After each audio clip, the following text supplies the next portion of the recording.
वाहिगुरु जी का खालसा वाहिगुरु जी की फतेह। Welcome back to your on YouTube channel Kavneer Academy. My name is Simranjot Singh and I am teaching you maths. Today we are going to continue our series for class 10th, that is for the triangle chapter. We are at the last exercise of this chapter.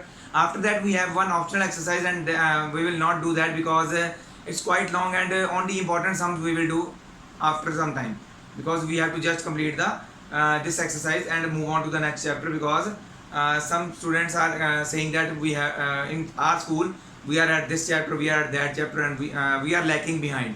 So for this I am just going to complete this one and we will start the next chapter in the next video. We will try to do the next video in the next chapter.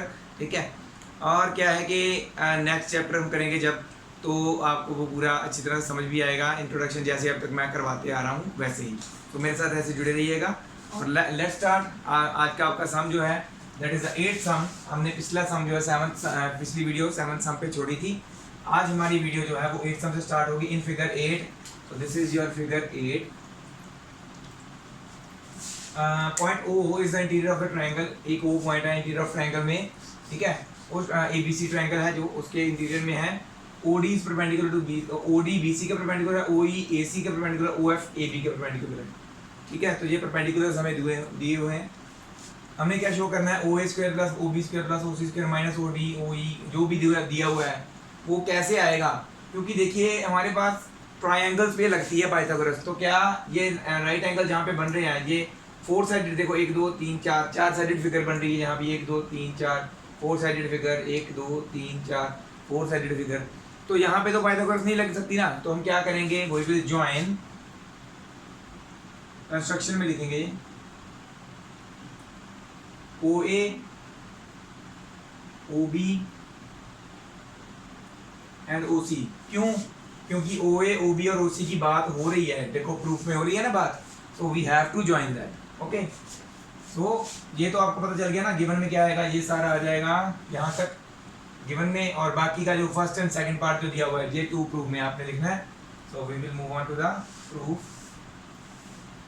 Okay, देखो आपके पास कितने right angle triangle बन रहे हैं, 1 2 3 4 5 6। ये 6 के 6 right angle triangles आप देखोगे इनकी कोई ना कोई चीज कहीं ना कहीं पे यूज हो रही है दोनों प्रूफ में। देखो ओ ए यूज हो रहा है, ठीक है, ए एफ यहाँ यूज हो रहा है, और ओ एफ भी यूज हो रहा है ना। इसी तरह से ओ बी भी यूज हो रहा है, बी डी भी यूज हो रहा है, मतलब कि ये कहीं ना कहीं यूज हो रहे हैं। सभी ट्रायंगल्स पे पाइथागोरस लगने वाली है। तो हम क्या करेंगे, फर्स्ट ऑफ ऑल सभी ट्रायंगल्स पे पाइथागोरस थ्योरम लगा देंगे। हम पहले लिखेंगे सिंस हमें जो दिया हुआ है OD is perpendicular to BC, OE is perpendicular to AC and OF perpendicular to AB। ये परपेंडिकुलर्स गिवन है, तो इसके रिलेटेड जितने भी ट्रायंगल्स बनेंगे सब पे पाइथागोरस थ्योरम हम डायरेक्टली लगा सकते हैं। ये हमें गिवन था सारा कुछ। Therefore in ट्रायंगल सबसे पहले AFO पे लगाते हैं, AFO बाय पाइथागोरस थ्योरम, ठीक है। तो जहां पे देखिए ये 90 डिग्री एंगल है, तो इसके ऑपोजिट ये साइड हुई जो हाइपोटेन्यूज। हाइपोटेन्यूज ढूंढना जरूरी होता है, मिल गया, ओ ए स्क्वायर लिखेंगे इसको। प्रूफ में देखते रहना है भी किसको क्या लिखा हुआ है, ठीक है। ओ ए लिखा तो ओ ए लिख लो, ए ओ भी लिख लोगे वैसे ठीक होगा, बट प्रूफ के अकॉर्डिंगली चलो, ठीक है। O A square is equal to A F square plus O F square, A F square plus O F square. आप देख सकते हैं कि ओ एफ जो है right hand left hand side पे ही है और नेगेटिव में है। ओ ए स्क्वायर और ओ एफ स्क्वायर एक ही साइड में है, तो हम क्या करेंगे, इसको इधर ले आएंगे just.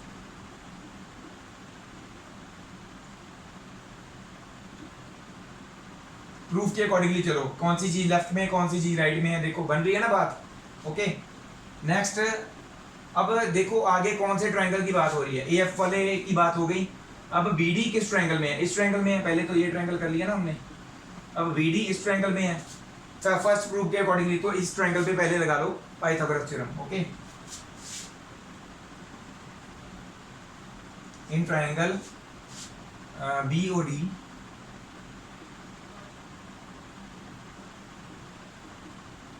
Bye Pythagoras theorem OB square is equal to BD square plus OD square. आप देख सकते हैं ओ बी और ओ डी दोनों लेफ्ट हैंड साइड में है, तो दैट मीन्स ओ डी इधर आ जाएगा।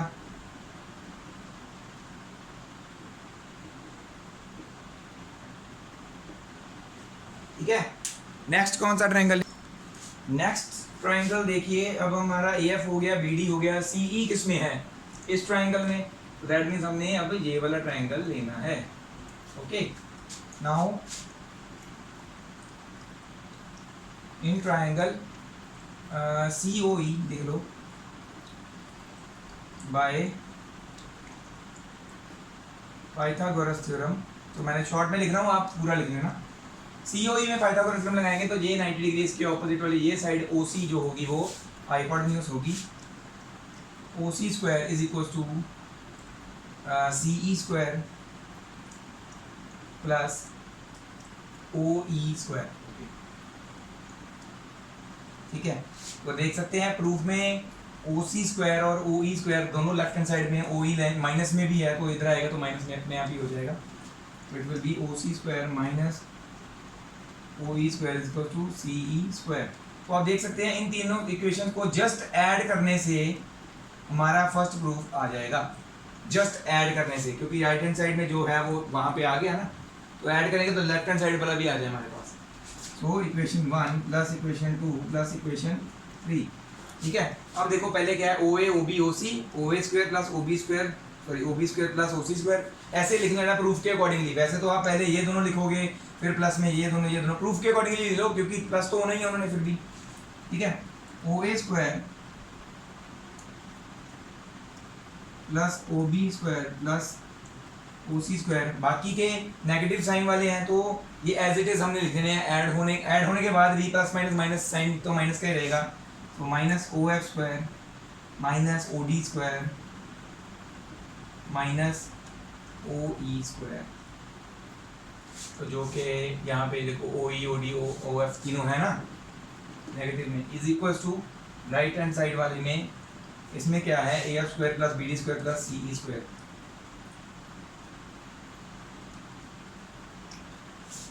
हमारा फर्स्ट प्रूफ तो आ गया, ये देखो।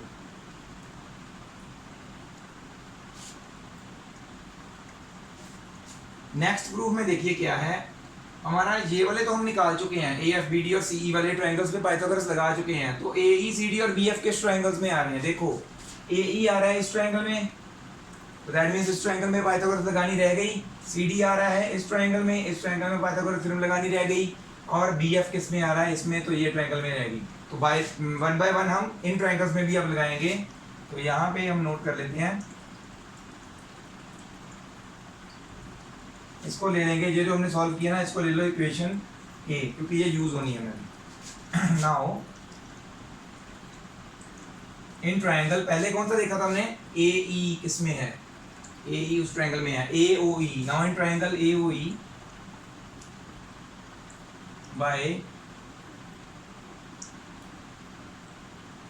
पाइथागोरस थ्योरम 90 डिग्री कौन सा एंगल है? ये ना, इसके ऑपोजिट फिर ए ओ ए जो होगा वो हाइपोटेन्यूज होगा। O A square is equal to, बाकी के दोनों एज इट इज आप लिख दो जैसे आप लिखना चाहते हो, ए E square plus O E square.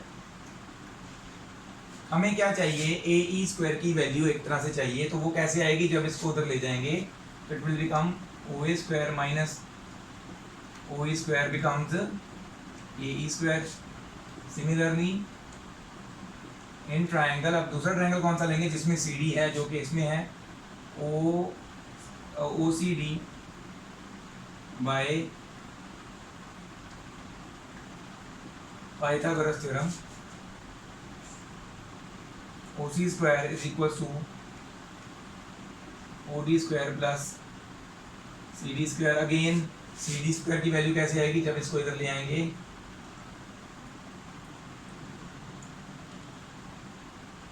तो इसको इक्वेशन आप लिख लो 4, और ये वाली होगी इक्वेशन 5 यूज होनी है ये, इसीलिए मैं इसको नेम दे रहा हूँ। एंड अब तीसरा ट्रायंगल रह गया, एंड इन ट्रायंगल जो बचा है बी एफ स्क्वायर किस में है? इसमें, इस ट्रायंगल में, ठीक है ना। तो in triangle O F B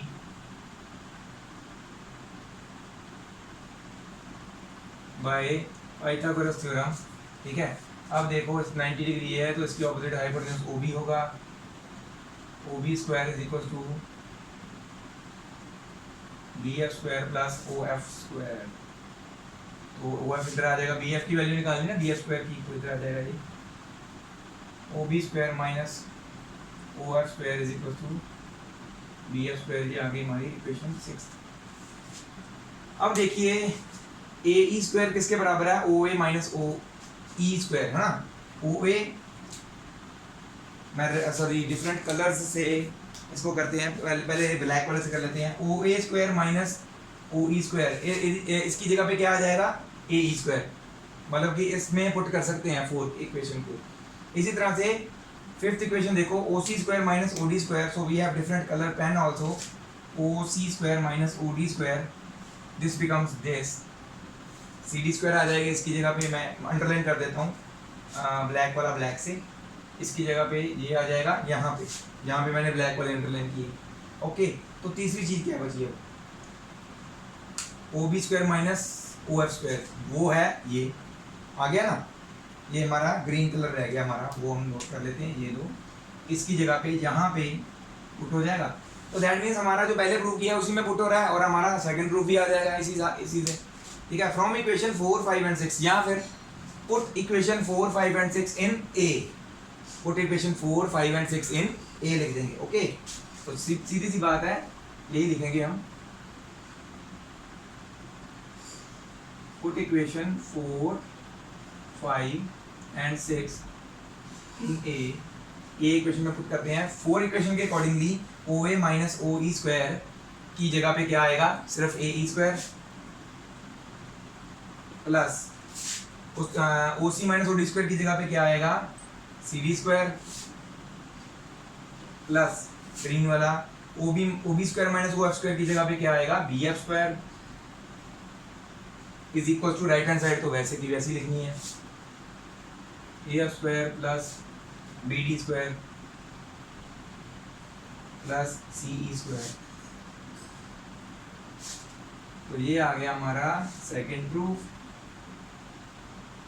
अच्छा, ये मैटर नहीं करता कि ये ए ई सी डी और B F right hand side पे थे और ए एफ बी डी और C E left hand side पे थे, इक्वल तो है ना। जो चीज़ है पूरी की पूरी, जिस चीज़ पूरी की पूरी के इक्वल होनी चाहिए वो तो है, डिपेंड्स नथिंग इट डिपेंड्स भी लेफ्ट में होनी चाहिए, ये राइट में होनी चाहिए। इसको लिख दो लेफ्ट में, इसको लेफ्ट में लिख दो, इसको राइट में लिख दो, कोई फर्क नहीं पड़ता, इक्वल तो है ना answer.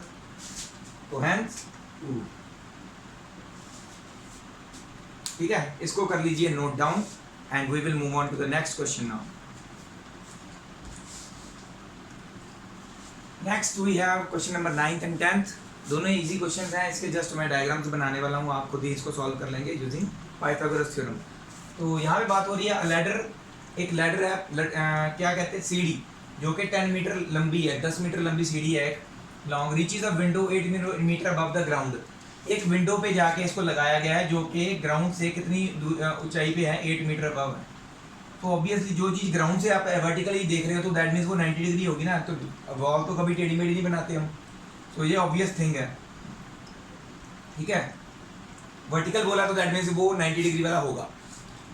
Find the distance, sorry ये भी बताया लैडर जो है वो 10 मीटर है, तो ऐसे लैडर लगाई यहाँ पे 10 मीटर लंबी लैडर है। वो कह रहे हैं find the distance of the foot of the ladder from the base of the wall, base of the wall से ये कितनी दूरी पे होगी वो निकालना है बस। तो ये है हमारा ए बी सी ट्रायंगल, जिसमें angle C is equal to 90 degree है, बिकॉज उसका रीजन क्या लिखेंगे, क्यों 90 डिग्री है, क्योंकि A B is vertically perpendicular to B C, vertical wall है ना, तो ये परपेंडिकुलर ही होगा। तो यहाँ पे ये आपका हाइपोटेन्यूज है, परपेंडिकुलर है, बेस निकालना है आपने पाइथागोरस थ्योरम लगा के, ये है फिगर। नेक्स्ट बात करते हैं, a guy wire attached to a vertical pole of height 18 metre is 24 metre long. एक वर्टिकल पोल है जिसकी हाइट है 18 मीटर, उसके साथ एक गाय वायर जो है वो लगाई गई है। वो क्या वायर होती है, जब आपने देखा नहीं खंबे जो होते हैं उनके साथ एक वायर लगी होती है जिसको ऐसे टेढ़ा बांधा जाता है जमीन के साथ, एक स्टैक से किसी भी चीज़ से बांधते हैं उसको, है ना, ताकि ये सीधा खड़ा रहे। ओके, तो क्या चीज़ है वो जो गाय वायर है वो 24 मीटर है, इस 24 मीटर लॉन्ग है ना, तो गाय वायर की बात कर रहे हैं, और height of the pole is 18 metre. Same इसमें वही हो रहा है। Has a stake attached to the other end, ये है स्टैक, अदर एंड जो अटैच्ड है, ऊपर तो पोल के साथ अटैच है ही है वो। How far from the base of the pole should be its stake, should the stake be driven so that there will be no there will be the wire will be taut. तो that means वो कह रहे हैं कि wire जो है वैसे अगर ढीली लगाएंगे तो वैसे ढीली थी, यहाँ पे लगा देंगे तो ढीली लगेगी ना, हम ढीली नहीं चाहते, वो कहते हैं टॉट, मतलब बिल्कुल सीधी वायर लगाना चाहते हैं। तो वो कितनी दूरी पे लगाएं बेस से ताकि वो बिल्कुल सीधी लगे, तो वो कैसे पता चलेगा, जब हम यहाँ पे पाइथागोरस थ्योरम लगा के ये निकालेंगे आंसर। तो बच्चे कहीं पूछते हैं ना, ये पाइथागोरस थ्योरम जो है वो कहाँ पे यूज हो रही है, रियल लाइफ में कहाँ पे यूज हो रही है, मैथमेटिक्स कहाँ पे यूज होता है रियल लाइफ में, देखो हो नहीं रहा, लेटर वाले में हो नहीं रहा, पता नहीं चलता हमको कि हमने ये इसको कहाँ पे कितनी जगह पे लगाना है या कितनी दूरी पे लगी होगी, ये हमने कितनी दूरी पे लगानी है ताकि हमारा जो वायर है बिल्कुल सीधी आए। तो ये चीज़ें एक्चुअल में यूज़ होती हैं, बट हम क्या करते हैं, जस्ट अपना जोर वगैरह लगा के देखते हैं यहाँ पे आ गया खिंचाव, अच्छा यहाँ पे जोड़ दो, हम अपना दिमाग जो है ना वो मैथमेटिकल वे से यूज़ ही नहीं करते हैं जो हमें सिखाया जाता है। बच्चे फिर पूछते हैं ये साइन थीटा कॉस बीटा ये वो कहाँ पे यूज़ हुआ, यहाँ पे यूज़ होता है, ये ऐसे यूज़ होता है। रियल लाइफ में आप बहुत यूज़ करते हो, मैथमेटिक्स आपके दिमाग में ऑलरेडी है, बट क्या है आप कहते हैं कि इसको यूज़ तो कहीं पे है नहीं, हमको पढ़ाते रहे, तो ये बात तो है गलत है। तो ये भी आपने खुद करना है, ये भी इसमें बेस ही निकालना है। तो ये दोनों क्वेश्चन आपने खुद करने हैं। We will move on to the next question now. और एक लगता है कि एक वीडियो और लगेगी इस वीडियो को कंप्लीट करने में, क्यों, क्योंकि इसमें थोड़े से बड़े बड़े सम्स हैं, ठीक है।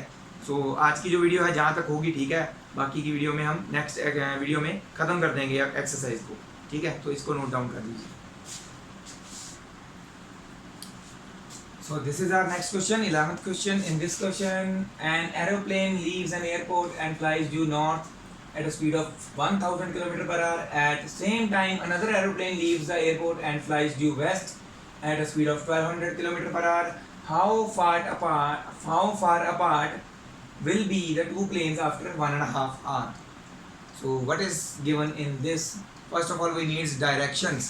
Directions आपको पता होगी, ऐसे चलती है ना, this is north, this is south, this is east, this is west. एक प्लेन सपोज करो ये है एयरपोर्ट, ये सेंट्रल मान लेते हैं, दिस इज एयरपोर्ट। एक प्लेन गया नॉर्थ को एट अ स्पीड ऑफ, इसकी स्पीड कितनी होगी, जो ये प्लेन इधर को जा रहा है 1000 किलोमीटर पर आवर, और जो प्लेन इधर को जा रहा है सपोज यहाँ पे पहुँच जाएगा कुछ देर बाद, और ये वाला प्लेन सपोज करो ये नॉर्थ, मैंने एन लिखा है नॉर्थ के लिए, सपोज ये ए पॉइंट पे पहुंच जाएगा after some time, this is the centre point O, and वो दूसरा प्लेन जो है वो 1200 किलोमीटर पर आवर की स्पीड से जा रहा है, तेज जा रहा है, तो दैट मीन्स वो थोड़ा सा दूर होगा, इससे पहुंचेगा थोड़ा सा। ये वेस्ट साइड है, ये साइड जो है वो वेस्ट है, ये नॉर्थ साइड है, ये ईस्ट साइड है, और ये साउथ साइड। तो नॉर्थ और वेस्ट की बात हो रही है सिर्फ, हमें पता है कि जो ये साइड्स होती हैं that are perpendicular to each other, और दोनों प्लेन्स 1.5 घंटे बाद एक यहाँ पे पहुँच गया होगा, एक यहाँ पे पहुँच गया होगा, इसकी स्पीड कितनी है 1200 किलोमीटर पर आवर। दोनों प्लेन्स का आपस में डिस्टेंस कितना है आफ्टर 1.5 आवर, जो जहाँ 1.5 आवर वो यहाँ पे पहुँच गया, वो यहाँ पे पहुँच गया होगा, दोनों का टाइम सेम है 1.5 आवर, इसका भी टाइम जो है दैट इज़ 1.5 आवर। वो स्पीड के अकॉर्डिंगली वो कम डिस्टेंस ट्रैवल करेगा। इन दोनों में डायरेक्ट डिस्टेंस कितना है वो, हाँ हाउ फार अपार्ट, वो आपको दिख रहा होगा O A B right angle triangle बन गया, तो वो निकल आएगा। सबसे पहले हमें डिस्टेंसेस चाहिए, क्योंकि ये स्पीड्स दी हुई, स्पीड्स का कोई कारण हमें जरूरत नहीं है, हमें डिस्टेंसेस चाहिए ओ ए और ओ बी। तो वो कैसे निकलेंगे, by using speed is equal to distance upon time formula. तो हम क्या लिखेंगे सोल्यूशन में, पहले तो लेट करेंगे,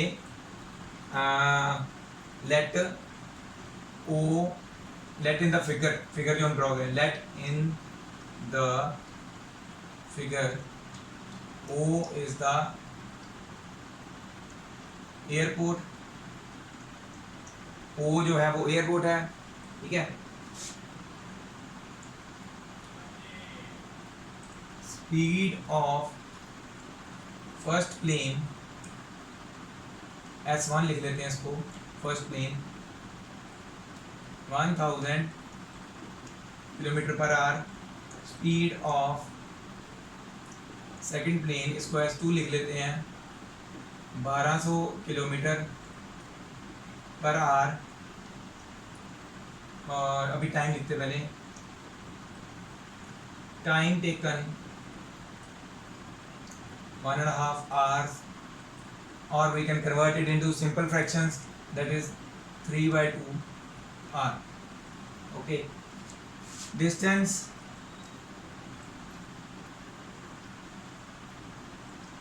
covered by first plane, वो कितना है, OA डिस्टेंस ट्रेवल किया ना उसने, distance covered by second plane वो है OB, वो जो हमने निकालना है। ठीक है, तो ये थोड़ा कम लिख रहा है, तो I will choose the other sketch. We know that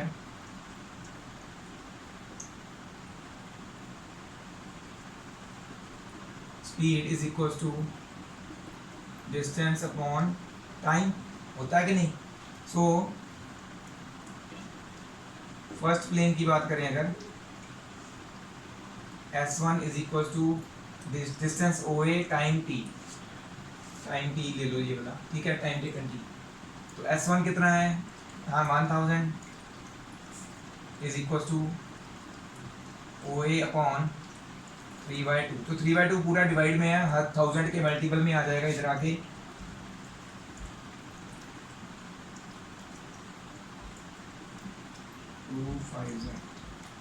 तो OA कितना, 5 3 1500, क्या होगा OA कितना, क्योंकि स्पीड किलोमीटर पर आवर में है, टाइम आवर्स में है, तो दैट मींस डिस्टेंस किलोमीटर में होना चाहिए। तो 1500 किलोमीटर वो ट्रेवल कर चुका होगा after 1.5 hour. Similarly second plane, उसका S2 is equal to OB upon T। तो S2 कितना है 1200 is equal to OB upon T कितना है 3/2। तो फिर से इधर मल्टीपल में आ जाएगा, तो 1200 into 3/2 is equal to OB।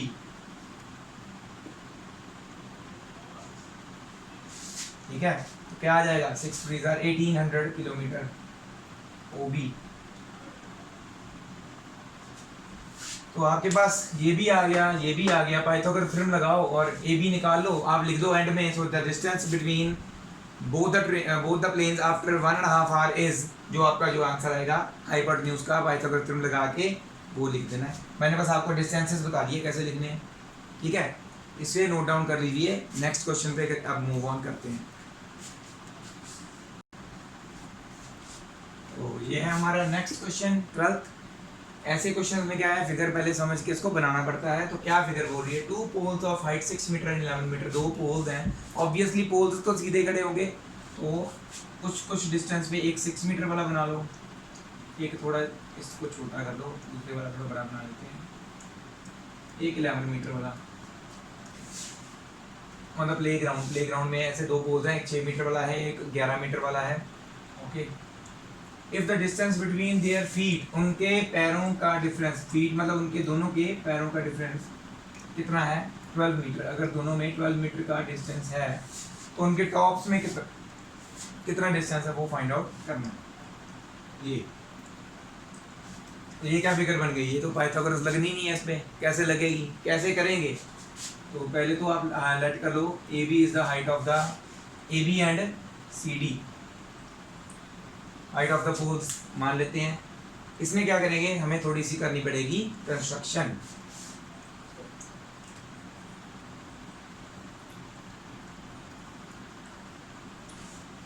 हम क्या करेंगे, जो नीचे हॉरिजॉन्टल जो है ना, क्या कहते हैं इसको, ग्राउंड कह लो, ये सीधा होता है, तो इसके पैरेलल एक लाइन ड्रॉ करेंगे यहाँ पे। तो ये अगर ये वर्टिकल पोल है, अगर ये 90 डिग्री है तो ये भी 90 होगा, तो ये तो हम लिख सकते हैं CE लिख लेते हैं इसको। अब ये पैरेलल्स हैं और ये भी वर्टिकल हैं, तो दैट मीन्स ये क्या हुआ, एक पैरेललोग्राम।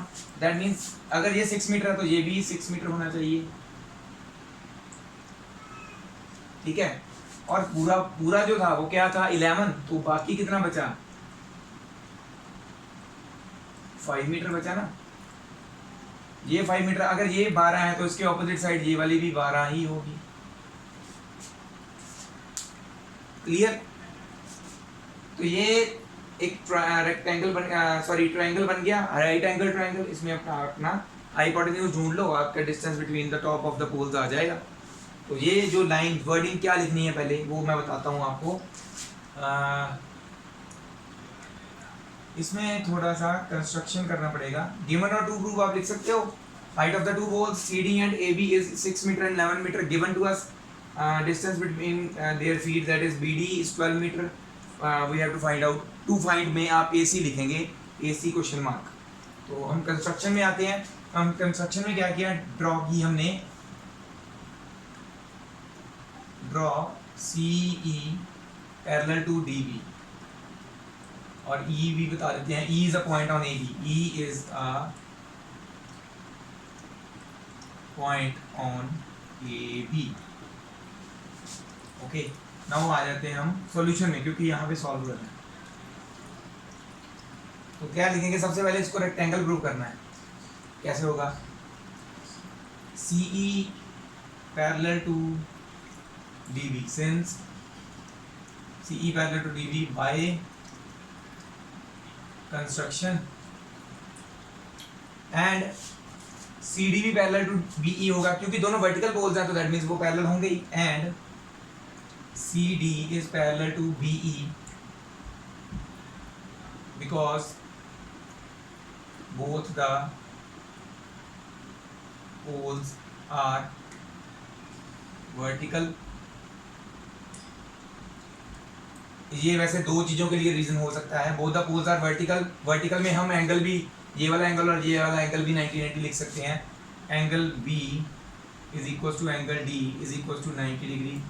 तो इसका रीज़न भी यही लिख सकते हैं, both the poles are vertical, that is why both the angles are 90 degree. तो ये देखिए, ऑपोजिट साइड्स पैरेलल हो अगर, तो हम क्या कह सकते हैं, उसको पैरेललोग्राम बोल सकते हैं। और जिस पैरेललोग्राम का कोई भी एक एंगल 90 डिग्री हो तो वो क्या होता है, rectangle. So CDBE is a parallelogram with angle B is equal to angle D is equal to 90 degree. अब ये पैरेललोग्राम कैसे लिख दिया हमने, इसका भी रीजन लिखेंगे। बिकॉज, क्यों ये पैरेललोग्राम है, because each pair of opposite sides are equal, each pair of opposite sides are parallel, sorry, each pair of opposite sides are parallel, that's why parallelogram. और इसमें दो एंगल्स 90 डिग्री हैं, therefore CDBE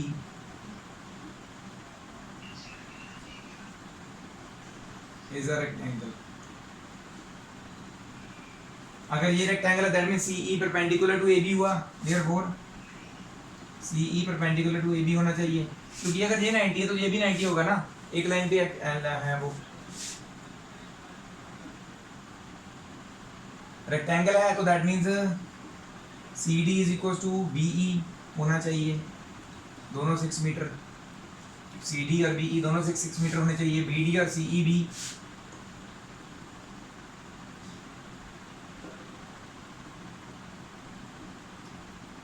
twelve metre होने चाहिए। अब लगा लो इन triangle ACE, सो मैं कर ही देता हूँ, in triangle ACE by Pythagoras theorem, simple सा क्वेश्चन है।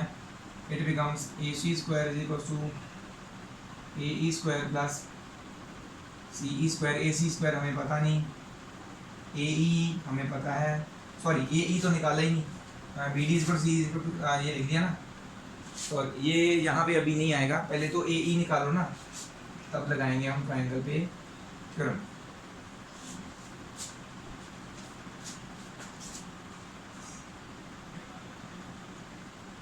AE कैसे आएगा, जब हम पूरी AB में से BE माइनस कर देंगे, AB minus BE, that means AB कितना है 11, उसमें से BE माइनस किया 6, दैट इज 5 मीटर आ जाएगा।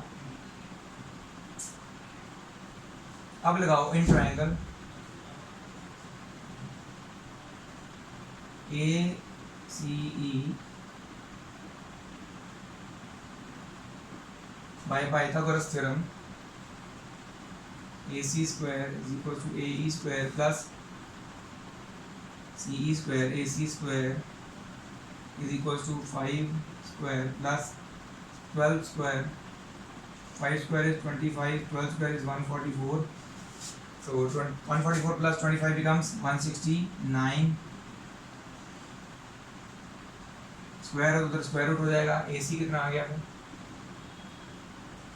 Square root of 169, that is 13 meters. So the distance between the two poles, top of the two poles is 13 meter. ये line आपने and में खुद लिख लेनी है.